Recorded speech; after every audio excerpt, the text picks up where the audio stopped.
Okay.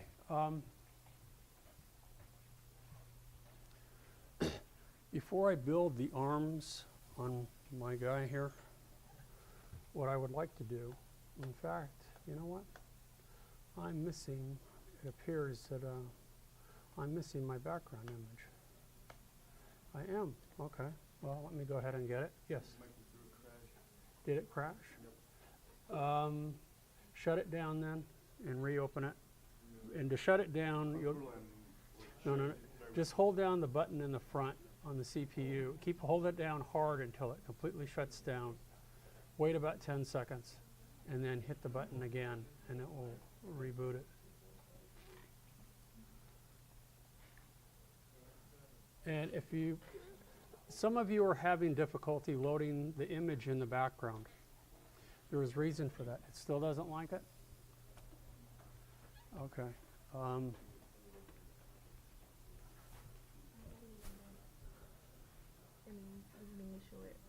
Okay, cancel it.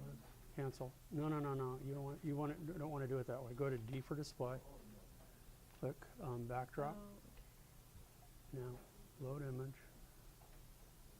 Load, and now bring it up from there.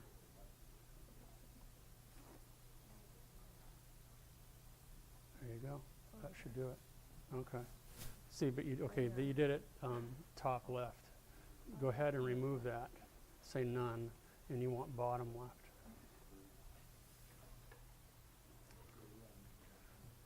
Okay, so as I said, some of you are having difficulty loading the image in the background so that you can use it as a guide. First thing, for whatever reason, Lightwave is picky about the file types. When you download the image from the internet, it happens, the one that we've been using, sometimes it happens to be a GIF file, or GIF, however you want to pronounce it, GIF. GIF files have index color. So you have that under mode in Photoshop, you have to change that to RGB and then save it as both a TGA file, which is a Targa file, and a JPEG. And one of those two then should allow you to bring it up on the backdrop. To open it in the backdrop, make sure that you have Modeler open. Hit D for display. Then on the third tab is backdrop. And notice here we want to select not the top left, the top right, but the bottom left, since this is a front or back view. And we select load image. And where mine is located is on my desktop. Yours should be in your actually, did I put a version in here? Let's see. Probably didn't, did I? Okay, that's why. So I'm going to go ahead and select that and click open. And it pops open. Yes? Not working. Huh? Not working. Okay, pick a different computer then. Unfortunately, you'll have to sit here or right here. Maybe this one is working okay. The class is thinned out enough. We can switch computers if you need to.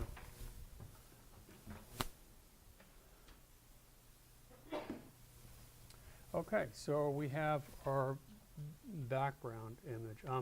I could go ahead and build the arms and the hands and that sort of thing, but I would like to show you today some of the modify tools and how to really use them effectively.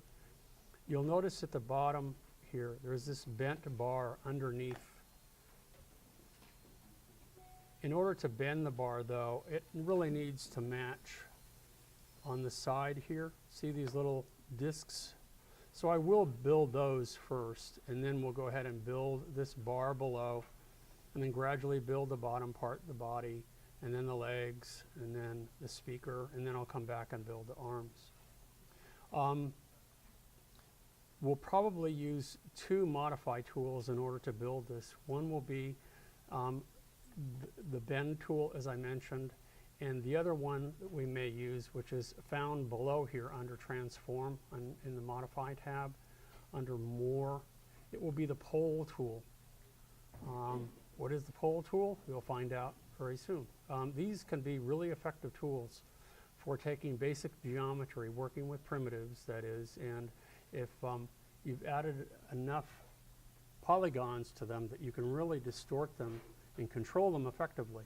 You have to make sure, though, as I said, in order to use them properly, you have to have the numeric requester open in order to have these options available to you. Okay? So, to build along the side here, I'll go ahead and I said I want to build this little disc along the side. It's kind of his shoulder for his joints here for his arm. I'll just go ahead and I'll use the disc tool. Okay? And with a number of these parts, one thing that you can have the option of doing is either turn on symmetry, or when we're done, there's even another tool that allows us to mirror what we have. And I'm going to choose today to use a mirror. I want to build it first, and then when I'm happy with it, we'll go ahead and use the mirror tool, and it will make an exact duplicate of it, but in the mirrored version. Not just copy it and place it over, but mirror the geometry entirely. For example, if I had a copy of my left hand in Photoshop and I just made a copy of it and dragged it over, it doesn't mirror it, does it? It just moves it over. To mirror it, you have to see literally the geometry has to be completely reversed along with, either the X, Y, or Z plane. And it does a really beautiful job of that. So oftentimes that will be another thing that you'll do, is to think in terms of if I'm building something that's somewhat symmetrical, you don't have to build the parts twice, you just build them once, and you have the choice of either working with symmetry turned on. You have to be careful when you do that, because if you leave it on when you don't want symmetry to occur, it really can goof up your model. Another part of symmetry, when you have it turned on, the only way it will work, so the reason I'm not going to use it right now, is that symmetry works along the x-axis. Okay?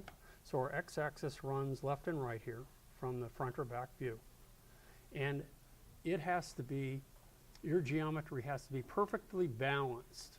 So everything that's on one side of the y, on the right side of the y, or everything that's on the left side of the y, has to be identical to one another for it to work. And if it gets off, and mine is off right now because I'm using the background image as a guide and I don't have my object centered anymore.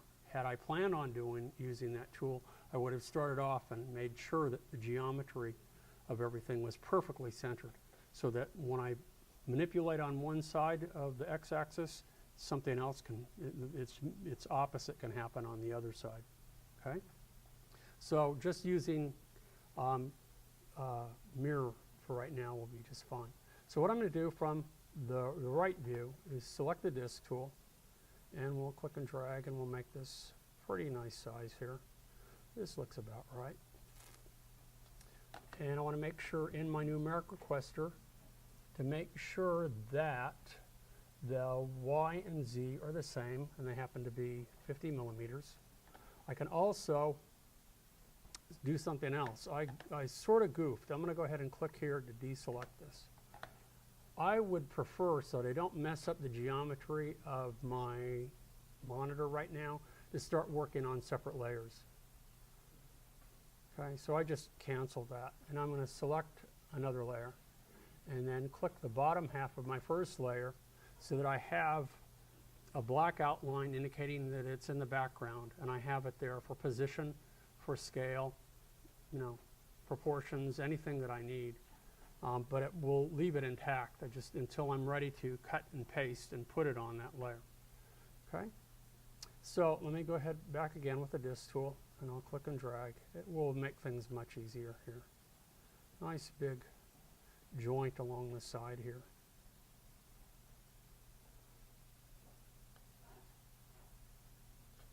Okay, and I'm using my grid as a guide here.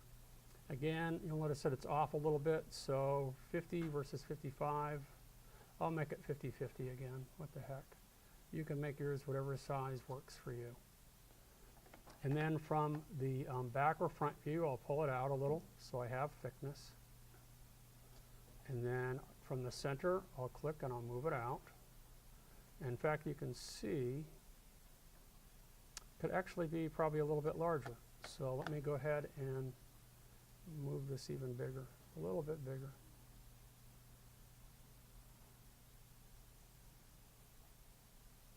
That looks pretty good.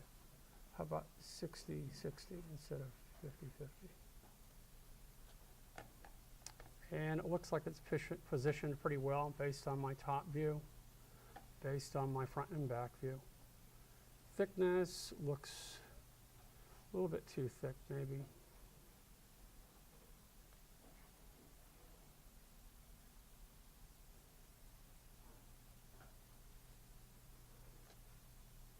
That looks pretty good. Okay, so I'll fix it. Now what I need to do, you'll notice that there's a slight bevel coming out of it. So I'm going to use the same tool that we used the other day. I'm going to use the Bevel Tool.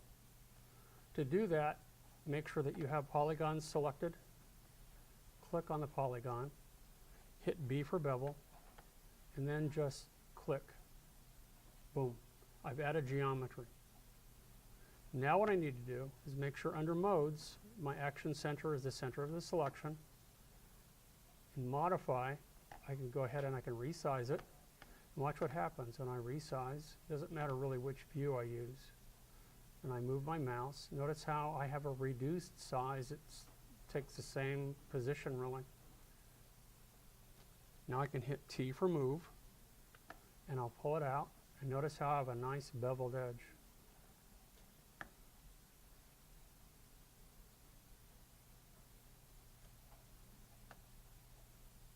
Do you see how I did that? Just with polygons selected, I selected that one polygon. Then when I was done selecting it, I hit B for bevel, clicked anywhere on any one of the quadrants. And when you click with the left mouse, what that does is it activates it and it adds the geometry. It adds a polygon. It doesn't look like it, but it does. Now, if you want, you could use the numeric requester and you could actually change all the bevel settings there. But if you're not careful, I mean, we should try that later. It can get really wonky. I mean, you're going to have things moving here, there, and everywhere. But I find sometimes it's easier, okay, to add the geometry. I'm done adding it. And now use resize and or move to alter that added geometry the way I see fit afterwards, rather than doing it at the time. I find it easier. So now I have the little joint that I need for his arm that I will use to attach the little underside piece in a moment. There's a little piece of bent metal. And this will be the hard part for most of you, this bottom part. And I probably won't get it right the first time myself. But we'll see. And we're just going to start with a simple tube, because that's what it looks like. And the tube will be bent in a variety of ways. But by using the numeric requester with bend and a variety of widgets that allow us to actually control which parts are bent and which parts are not bent, it will work really nicely. So now that I'm done moving, I'll turn off T and deselect. Now I need one for the other side, don't I? I made one for one side and one for the other. Now I need one for the other. Remember, if nothing is selected on, then everything is selected. So now what I can do is I can go to multiply, and what we have here, we can either use clone or we can use mirror. I want mirror. Mirror is a nice tool here. Okay, I'm going to do reset, and then I'm going to activate. And it mirrors by default along the x-axis. You'll notice that I have another one that's pushed over here. And if that's wrong, what I can do is see how I can move it back. I can move the widget so that it actually pulls back. If I have everything perfectly centered along, as I said, balanced along the y-axis, same on either side, it will automatically pop right over to the other side and be perfectly balanced. But I have an exact copy of it now on the other side.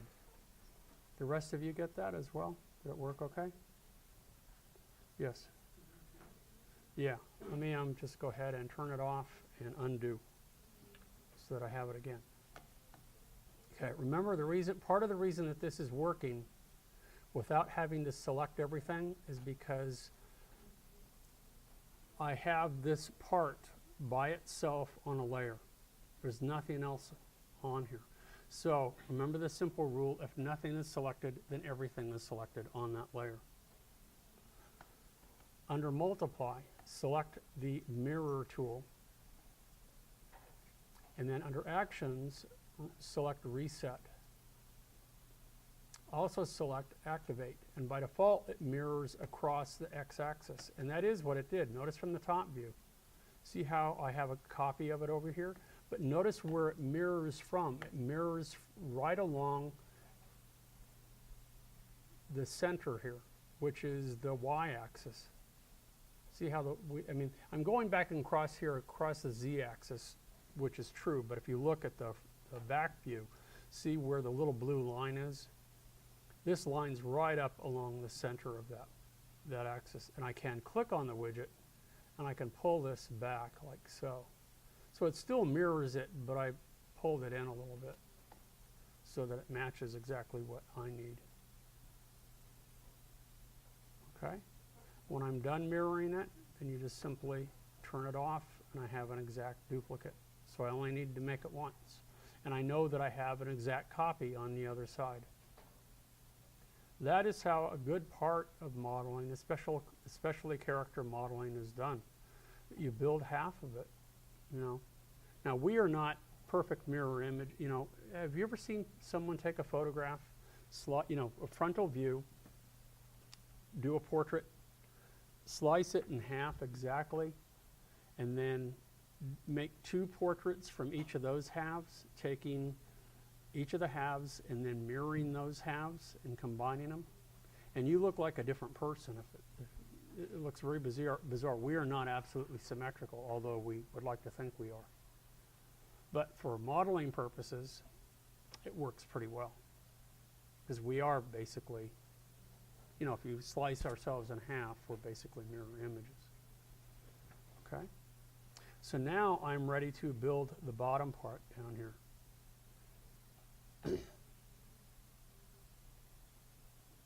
And I'm going to, since I'm happy with what I have here, I'm going to go ahead and hit Q. I don't want this to be the default surface. I already have the surface that I need, which is to be the brass surface. Click OK.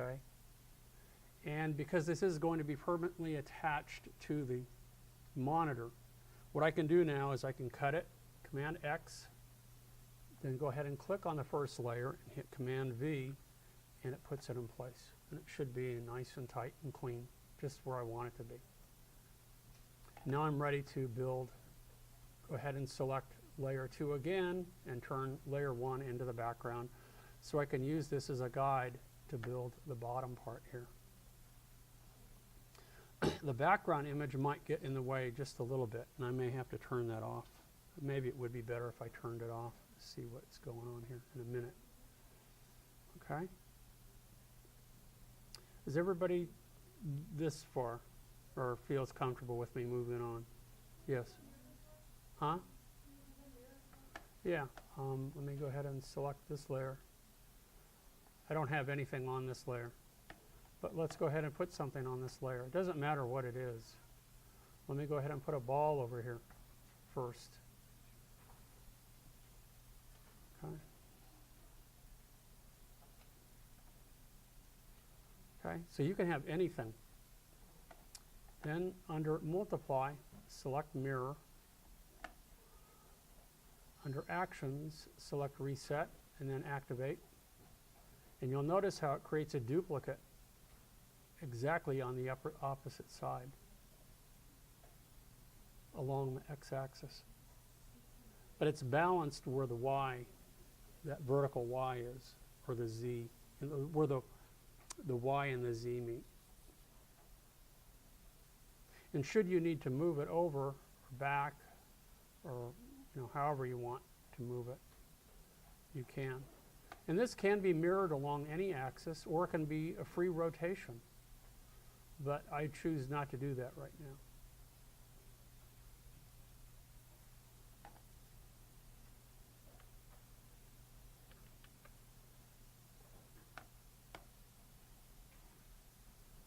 Okay, so here comes the tricky part. You know what? For the time being, perhaps what I should do at the moment, because I may want symmetry turned on, I may want to do a variety of things. I'm going to go ahead and I am going to center my object so that it is perfectly in the center or the middle of my universe. Yeah. How do you cut out the object? Cut it out. Command X. The Apple X cuts. That's a standard key command in just about every program. Command C copies, Command X cuts, Command V pastes, Command O opens, Command W closes windows, Command P prints. And again, on the Macintosh, when I say command, it is the Apple key. You have one of those on either side of your space bar.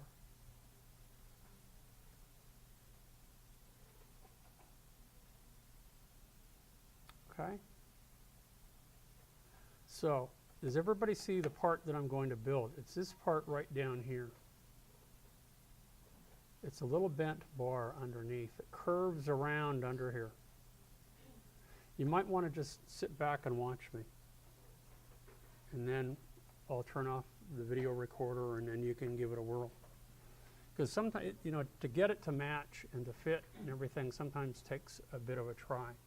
You know, a few tries. But as I said, one of the things that I want to do that might help me is to make sure that my object is perfectly centered. To do that, if you just simply hit F2, whoops, I don't have an active layer, so there we go. I want to make sure that this is centered. Hit F2, and notice how that put everything in the absolute middle of my universe. Perfectly lined up now. And then later, after I create the bent part below, then I'll probably move it back to match the background image. Okay? So it's this bent part underneath that I'm going to make. So to do that, I look at the bent part, and it looks like a tube that's been flattened and then bent along each side. Okay. Maybe a couple of other things have been added. Maybe it looks like it's kind of ballooning in the middle a little bit, if you were to look at the photograph pretty carefully. So what I'm going to do is I'm going to start with my Create tool, and I'll start with a disk. And I'll come down here from the right view. Later? Huh? Can you send later? No, thank you. Forgetting myself here. I'll go ahead and I'll click here and put this in the background. If you do it on the same layer, it's not the end of the world. It's just, I think it's safe. Still working. Because then if you choose to bend and move things, sometimes you'll be so focused on working on that one little part, you're not going to realize that you're moving and distorting other things as well. That's all. So it's keeping it temporarily separate, and then when you're ready to put it in place, then you cut it from that layer and paste it where you want it. Or leave it on a separate layer. It depends on what you're doing. Okay? So I'll go ahead and I'll start with making a pole, and that looks about right. I'm going to pull this out like so, and I'm going to move it over.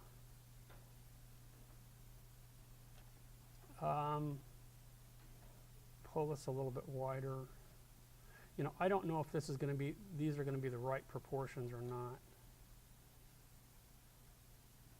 I'm taking a real guess here and moving this down a little bit, and I want it centered.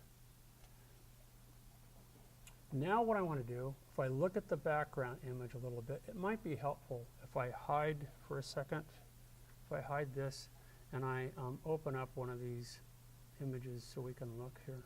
You can see what I'm talking about. See this bent part here where my mouse is? It curves around underneath. That's what we're bending, or that's what we're making. And when I first looked at it, I thought, well, yeah, it looks like it was a tube.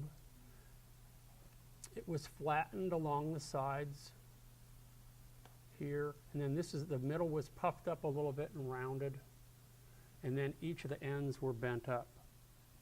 You know, so you're thinking kind of like a sheet metal person. You know, this is what I would do to make this thing. So we're going to start with a basic tube. But one of the things that you'll discover when you use these modification tools or bend tools in order, or whatever, pole tools, whatever you need, in order to make them work, because you're automatically given the minimum geometry, that will not be enough. Think about it. If I wanted to bend this smoothly in here and have it curve, it would be difficult, wouldn't it? Think of your arm. The only places it bends is where there are joints, correct?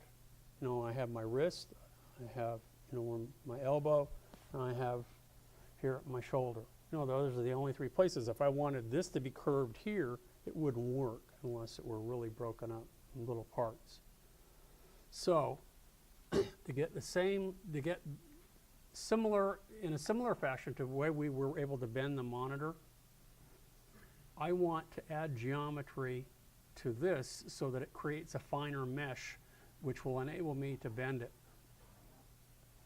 So to do that, while I have it selected and I haven't finished creating it yet, I come back here and you'll notice under segments it shows 1. Number of sides we can leave at 24. Those are the polygons that make up the sides of the cylinder. But lengthways along here, you notice that it's just from here to here, it's just one segment, and that's it. Now watch what happens when I start to spin this. When I click and I drag the segments, notice how, look at the top view, see how I'm adding lots of geometry here? I'm going to add all the way to maybe 48. So now it looks like you've taken a screen kind of mesh and rolled it up and made it, you know how the screen mesh can be pliable? Well, that's what we're doing with that. So I think I'm in pretty good shape. Deselect it. So I have my basic tube that I'm ready to build and use and to mash and to do whatever to it. At the time I could have already flattened it maybe, but I don't know that I necessarily want to just yet. Because if I look at the side, you'll see that it's flat here, but it's pretty rounded in the middle. So how do I do that? How do I flatten it in the sides and leave the middle upright? Well, this is what I would do. I'm going to go to Modify, and what we can do is we can select Stretch, or we can select Size, or maybe a better choice would be Taper and Taper Constrain. Okay? I'm just going to use Taper, because Taper, like Stretch and Size, Taper and Taper Constrain are similar. Stretch allows you to control and to stretch the separate, X, Y, and Z coordinates so that it isn't necessarily a uniform change. When you size, everything sizes uniformly. The same with the taper. Now you'll also notice that I have this widget here. I'm going to go ahead and pull this over so you can see what I'm doing here. See this linear fall off? By default, it shows, if there is no fall off, then when I start to taper, notice how everything flattens, everything stretches. Now watch what happens if I switch now and I use the taper tool and fall off if I select radial or linear. Now notice that it is tapered from one side to the other, and watch when I click here and I taper it. Notice if this side is tapering and the other side is not. You see how it follows this path, this curve? Okay, so think about it. I want it to taper on either end. If I wanted it to be squished in the middle, maybe I would use this one. I want it to taper on either end, so I'm going to use this one. Now, we can control how this tapers. So to control it, similar to pulling out that little widget that blue widget that we used with the drag net or magnet tool, I'm going to right click and pull this out. and you'll then right click and move it over. Right click to try to get this balanced on either side. Now, this determines where all of the action is going to happen, where very little action is going to happen. So let's see if I've got this turned right. I'm going to go ahead now and pull this. I actually need to, didn't want to do that. I'm going to right click to make sure that this is in the center here. Right click. And I want this all lined up really nicely. Okay. Now, perpendicular to that, with the left click, I'm going to click and drag and pull down. And notice what's happening. It's pinching in the middle. See, this is the opposite of what I wanted, isn't it? But notice how it's uniformly pinching it. And it's tapering it based on that widget. So I'm going to click Command-Z to undo. That's not the one I wanted. I want this one, where this one is affected. Now, do you want an abrupt, sharp drop-off, or do I want this to be nice and smooth? So I'm going to try something that's nice and smooth, and I'm going to click and drag again from the angle, the view that's perpendicular, and taper it. And notice how I get a nice tapered, this is almost identical to what I want, almost exactly, without even using the pull tool. The only thing is, I want this to be flattened even more up to about here, so that when I bend it up, you know, I want this little bulb part in the middle to be a little bit narrower. Does that make sense? So that isn't quite what I want, so I'll hit Command-Z to undo, and then I'll right-click to pull this in a little bit to here, and right-click, pull it into about here, and then coming again perpendicular, if I left-click and I taper it, and I pull down, notice how it's flattening really nicely, and it's leaving it kind of bulgy in the middle.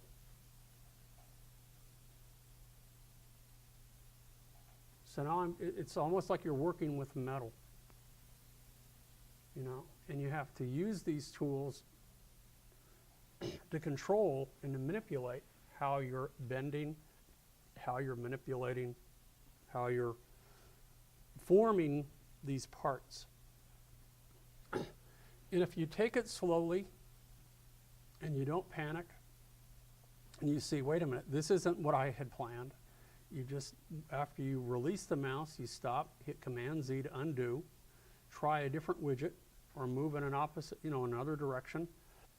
Try in another view, because where it gets confusing for me sometimes is that where this it really takes effect is that you need to be careful, because in order for me to do this, I needed to move my mouse with the left mouse button from the view that's perpendicular to the pole.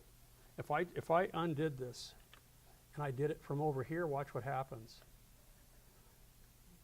Did exactly what I wanted it to do, because you know why? Because I had the action center of selection, so it really didn't matter. So I lucked out. But if I didn't, it wouldn't have worked. So it did work pretty nicely. So I can flatten this really nice, and I can leave that a nice bow in the middle. Bulge. Okay? Let's look from the perspective view here, and you can see what I have here. Now I might want to pull the widget in even just a little bit more, and I also might want to flatten this part a little bit too. So, because it's a little bit too pudgy. But we'll leave it for the time being, and we'll see. Kind of making it up as we go. Okay. Now I'm ready to bend up the ends. So I'm done tapering, and now I'm going to use the bend tool. And these all work fundamentally the same. Again, you'll notice that we can bend this based on the shape. We can control the direction of it along the X, Y, or Z axis, but we don't have the same controls that we had with the other. We don't have a widget that we can pull out, really. We do and we don't. It is linear, so I can pull some of this out, but what I am going to have to do is I'm going to have to turn symmetry on so that when I bend up one side, the other side will be bent up. So let me do it without symmetry, and you'll see. I first want to pull out my widget to determine where I want the bend to begin and where I want it to end, because watch what happens. If I just use the bend tool as it is, and I bend it perpendicular, watch what happens. See how it bends up and curves? Pretty cool.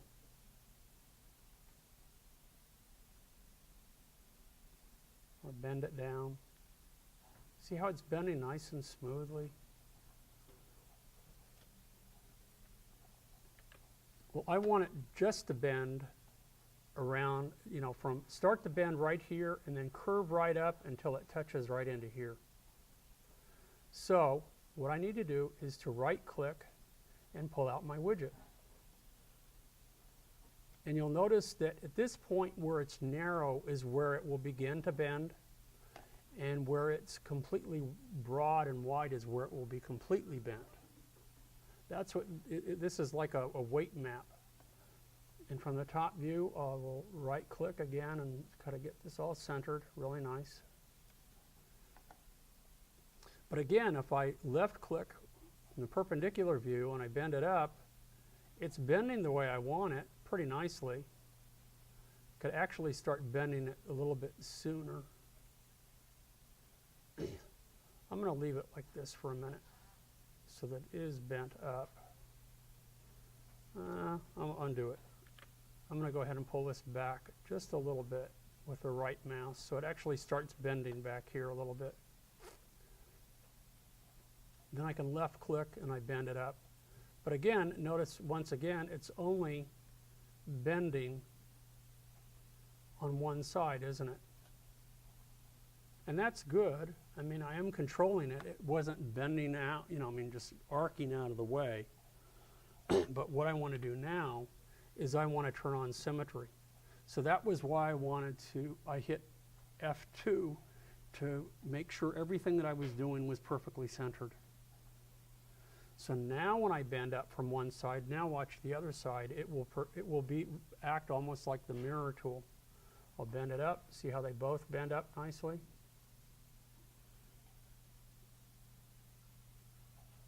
I get it into position. And notice that I made the whole thing a little bit too wide, but that's okay. As long as this is proportioned nicely, I should be in good shape. Now watch all the reviews and make sure that you're bending and you're manipulating it symmetrically. Pretty nice. How do you get this symmetry? Symmetry down here. It's this button right down here. Where? You see right where my mouse is? It's right next to polygons. Okay. So be careful though that now that I'm done with this and I turned off the bend tool, I'm going to go ahead and turn it off. Now Now it's obviously a little bit too wide, but that's not a big deal because remember I can always resize this. I can come back to size or I can use stretch. And stretch, I can go ahead and stretch from the middle and watch. I can pull it in so it's a little bit narrower.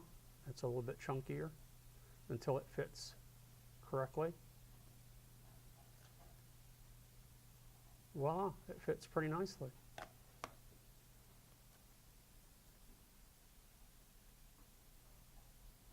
So that's how I started with a simple cylinder. Okay.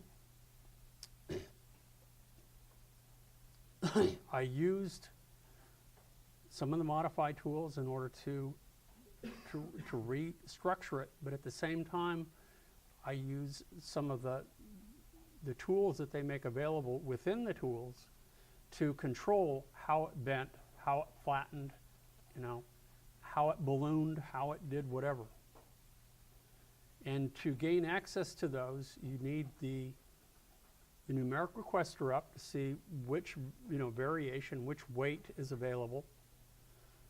In order to pull that weight out, you need to right-click or command-click, and you'll see a little blue widget that will appear.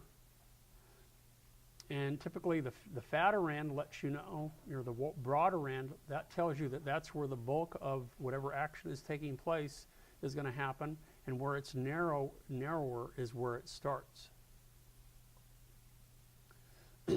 Now, if I decided later that I just wanted part of this to be flattened, I mean, I could do that. I mean, I'm kind of happy with it. It's not exactly the way they've done it. This is still a little bit too thick.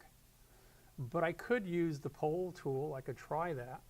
Or I could use the stretch tool.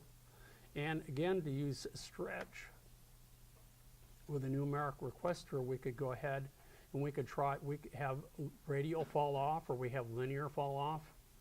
We could try that. Let me try something. I'm really happy with this, so I want to make sure that I can go back. But this is just a little bit too fat in here. This should have been flattened a little bit. And it probably would be easier for me just to undo several steps and flatten it before I bend this. Let me try here. Let me see what I can do. So if I just select a group of polys, or an area of polys in here to flatten, I can try to do that.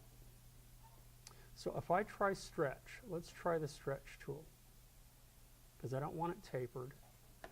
But I do want to control the area that is stretched.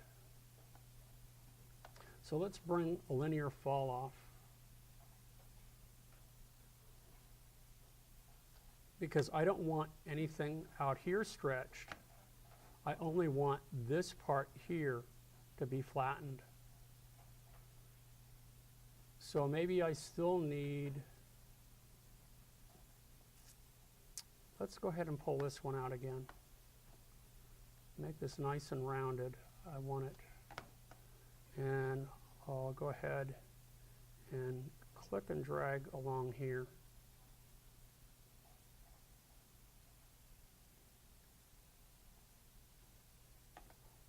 And I'm going to right click up here, make sure that this is centered over here. Try to get it nicely centered.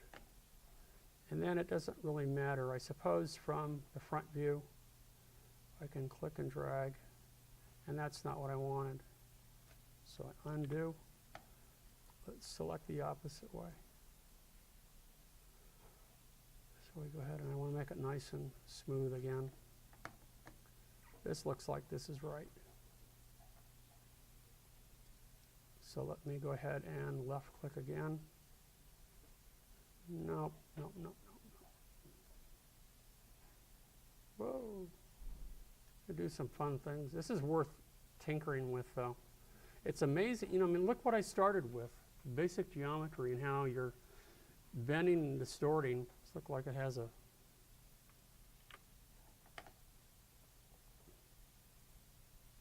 How about if I go back and I just...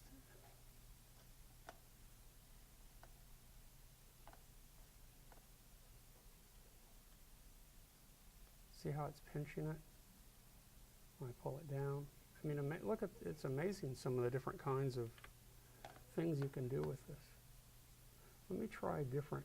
Linear, ease in, ease out, smooth. How about smooth?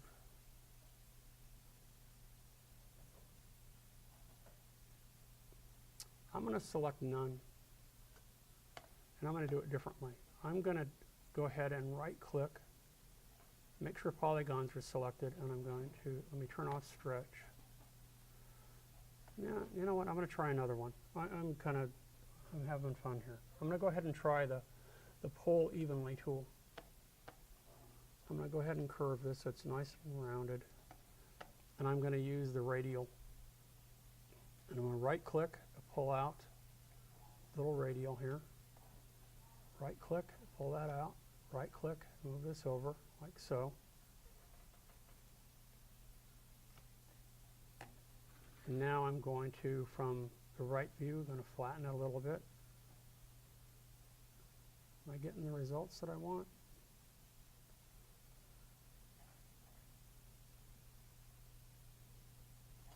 Let me undo for a minute. Close, not too bad. Let me go back to mode, action center, center of selection. So if I click and I drag here, whoa. Yeah, it's flattening a little bit the way I want it. So it's kind of balloony at the top and flattened at the bottom. Does that make sense?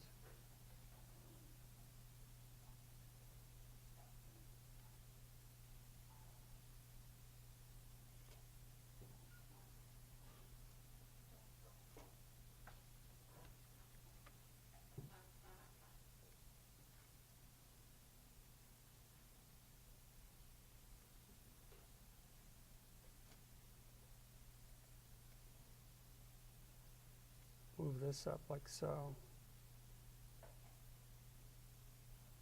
Bend that down a little bit.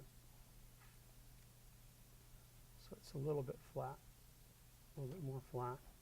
Notice it's tapered less on the bottom than it is on the top now. Okay. So now I'm done with it. Okay. Make sure that I deselect the pole evenly tool. Yeah, I've got something that looks pretty decent here. That's about how I want it. So it's sort of bent. It's a little kinked right in here, but it's not too bad. There'll be parts of it that will be covered.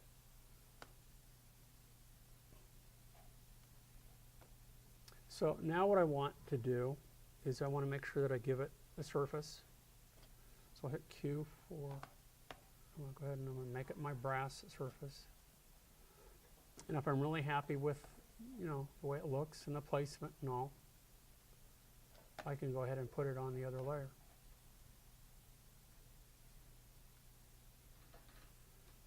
You know what, I'm not totally happy. I'm going to undo. I'm going to redo.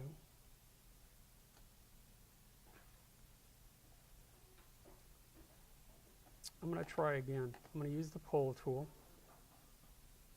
It was a little bit asymmetrical, and I didn't like that.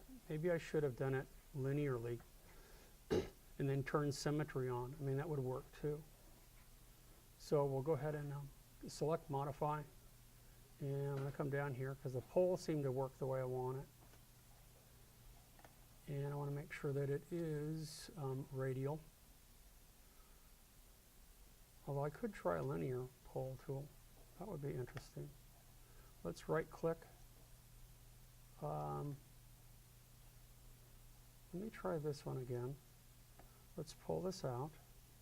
Let's try that. So I pull this out like so. Let's make sure it's centered from the top as well. And that might be part of my problem too. If you don't have it centered and you're guessing here, which I'm doing, then as you edit this, it won't be even. Now from here, let's click. No.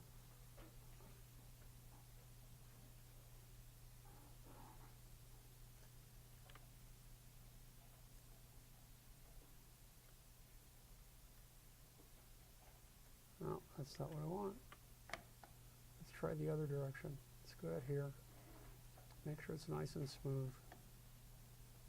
And I did that one before, didn't I?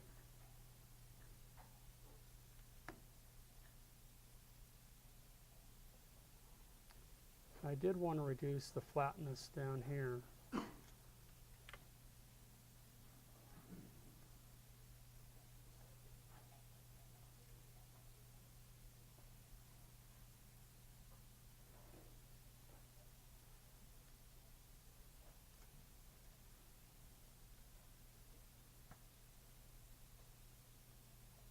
Pull this up a little bit, pull this up a little bit.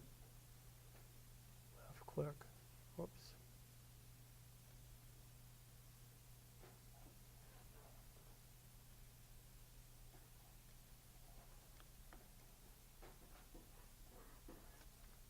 Probably was better off the way I had it before, huh?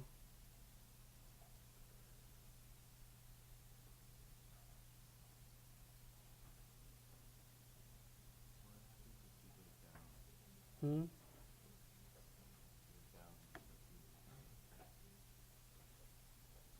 I'm trying to flatten the top a little bit, and I'm not having success. You're right, maybe if I pull this like so.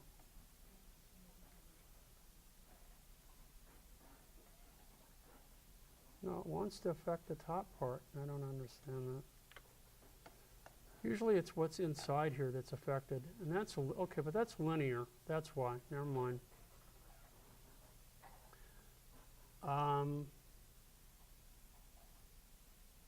So if I go back here, no, I don't want it pinched.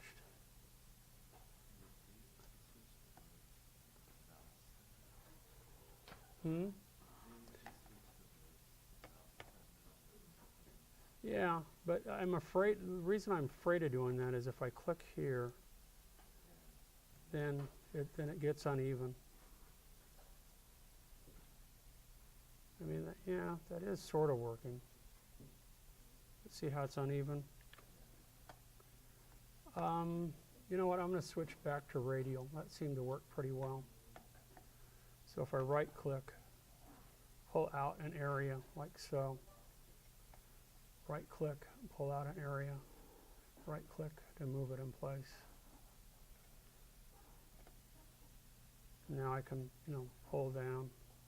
But I might want to, the bottom looks pretty good, so if I right click and I pull this up, and now I left click. Oh shoot, I changed the mode? Yeah.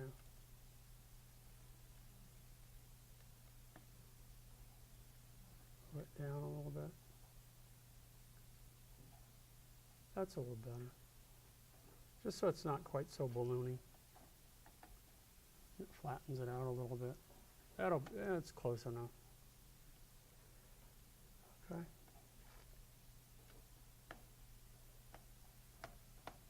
That's good. That's good enough for our purposes right now, I think. Because this would be a good time for me to probably stop and then have you give this a whirl. And then the next step, you build it part by part. You'll notice on the character here, that when you have that done, okay, there is a little sphere that he sits on here that goes underneath. You can just build a sphere, put that underneath. Same way, you can go ahead and put the spheres in here for his joints. And then you're going to have simple cylinders here that are tapered. Little balls again for joints. But notice in his forearm that it's not just a simple cylinder, that it tapers and it bulges a little bit. What we're going to do again for this is similar to what I did here. We're going to use the pole tool, use the radial fall off to control part of that to get it to bulge out and to get other parts to bulge out. Okay? But for right now, if we can cover that, we're good. And the same to build his leg. We're going to start with, we'll do this Monday. We'll use again, a cylinder.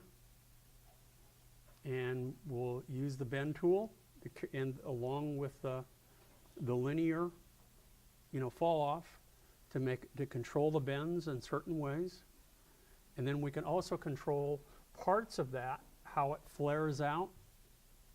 We can control that by, again, using the, under the modify tools, we can go ahead and we can use the stretch tool and use a linear fall off. So it actually expands in certain areas and it leaves the other areas alone.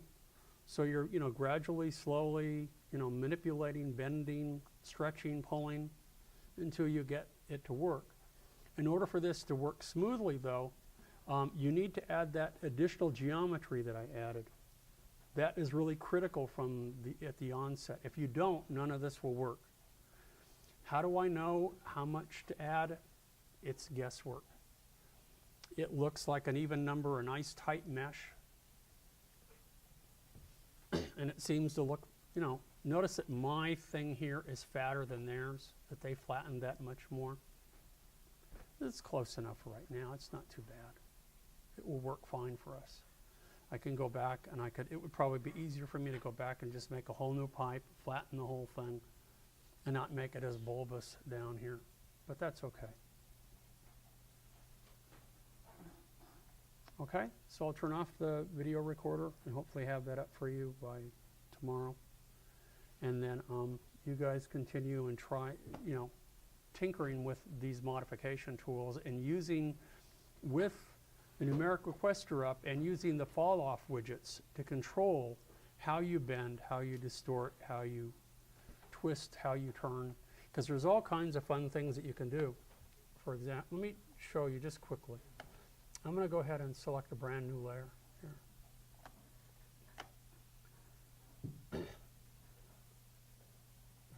And I'll center everything up here for a second and go to create. And the easiest way to do that is, you know, one of the things that we've been using here is a disk. So from the top view, for example, I'll click and I'll drag and I'll pull it up. And notice it has the previous settings. I had all that geometry added, so it knows to keep that. But that's important, that you have that nice fine mesh. Because if you don't, if I go ahead and I reset or I turn this to 1, let me show you what happens. Okay? And to add it later uniformly is difficult.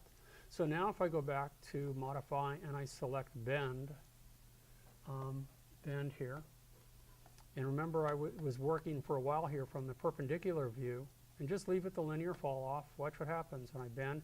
Notice how it was curving nice and smoothly before? No curve, right? The only thing that's bending is that it's tapering the endpoints because there's no geometry in here that will allow it to smoothly bend. So let me undo again. Let's bring out, once again, let's bring out the disk tool. And I'm going to go ahead and add, whoops. Let's go ahead and click and drag. Come on.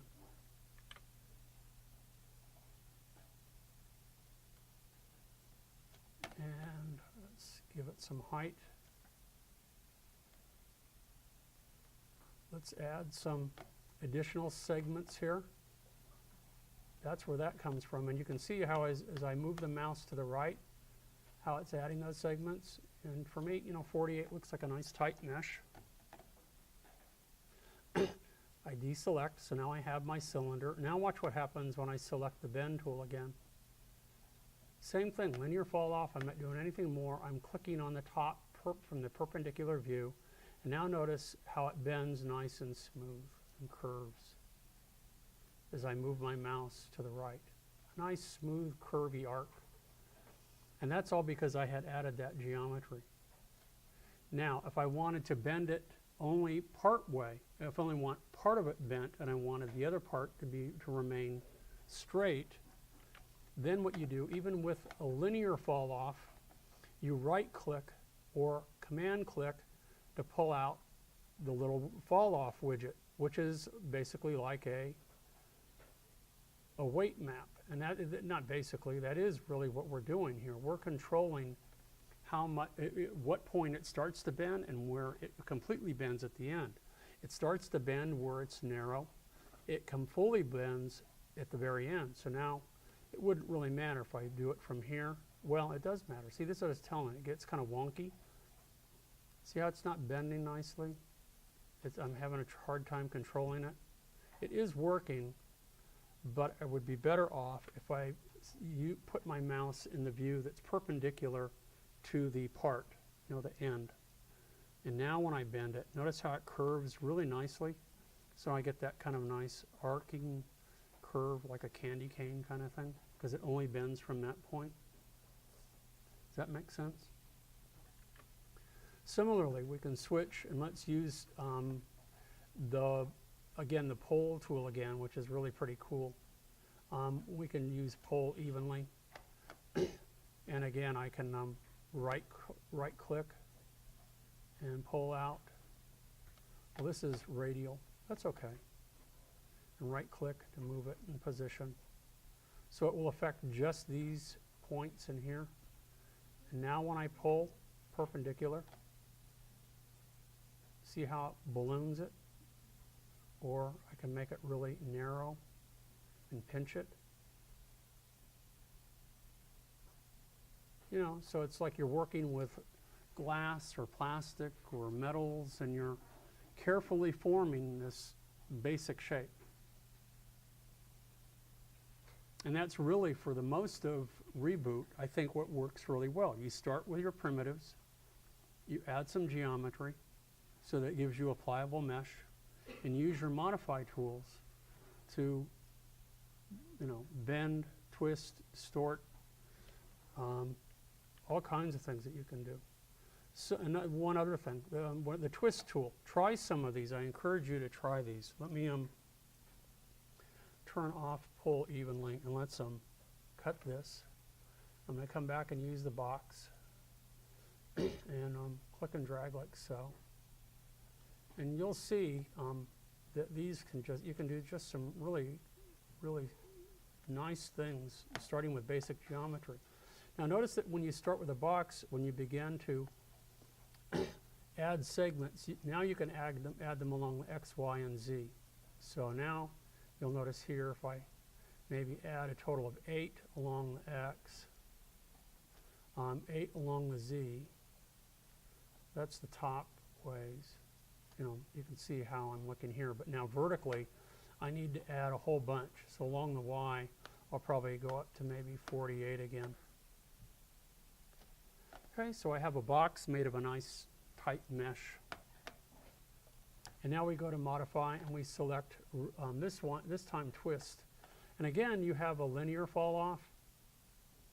You have radial fall offs. You can do whatever you want. But again, if I click from the top view with really just a simple linear fall off, let's see what happens. I click and I drag. And notice how we get a nice, you know, it looks like a drill bit or something, doesn't it?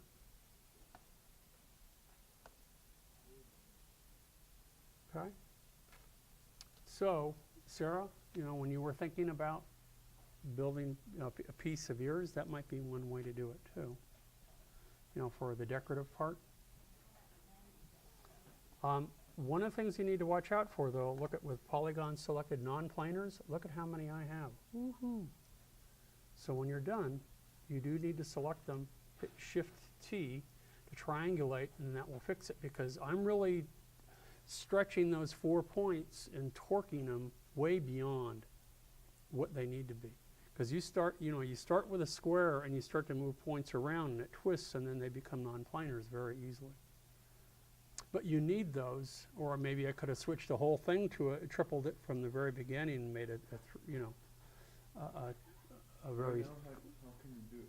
Huh? Right now, how can you do it? Oh, well, what I can do now is turn off twist. I can select all the non-planars. It shows me, and they're all non-planars because they're all torqued like crazy. But now, as soon as I hit Shift T, it triangulates. Or when you go to multiply, that's under triple.